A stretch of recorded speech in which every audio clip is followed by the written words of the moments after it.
नमस्कार, मी विकास मिरगणे. विकास नामा digital platform मध्ये आपलं सर्वांचं स्वागत. चर्चा करतोय शेतकरी कामगार पक्ष पुन्हा एकदा जिवंत झालेला आहे.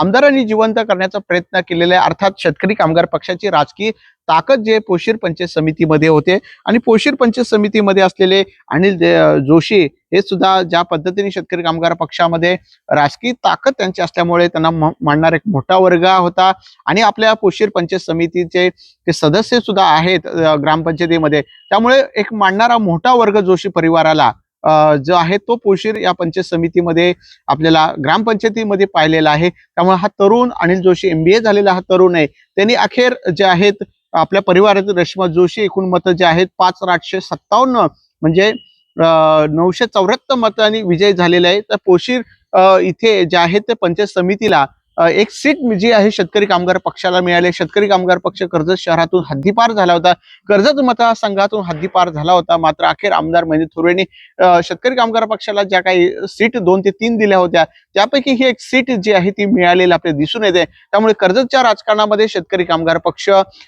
या ग्रामीण भागामध्ये परत एकदा पोशीर पंचायत समितीमध्ये हा जो यश मिळालेला शेतकरी कामगार पक्षाला, आता शेतकरी कामगार पक्ष परिवर्तन आघाडीला साथ देतोय का, आमदारांना साथ देतोय का? शेतकरी कामगार पक्षाची ताकद जरी ग्रामीण भागामध्ये नसली तरी पोशीर पंचायत समितीमध्ये अनिल जोशी परिवाराने जी राजकीय किमया करून जे साध्य करण्याचा ते प्रयत्न केलेले आहेत अर्थात त्यामुळे आपण जर विचार केला तर पोशीर पंचायत समितीमध्ये हा विजय झालेला आहे. जोशी परिवाराचं प्लॅनिंग असेल, लोकांशी संवाद असेल किंवा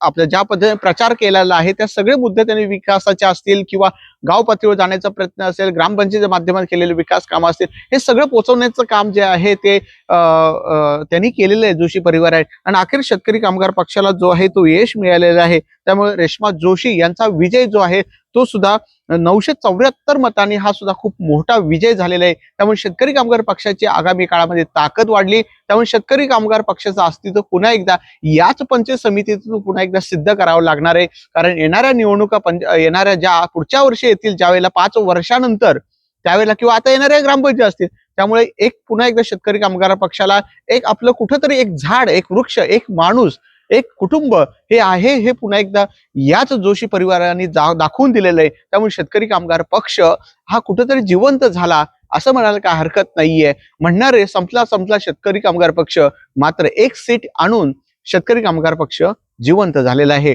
धन्यवाद.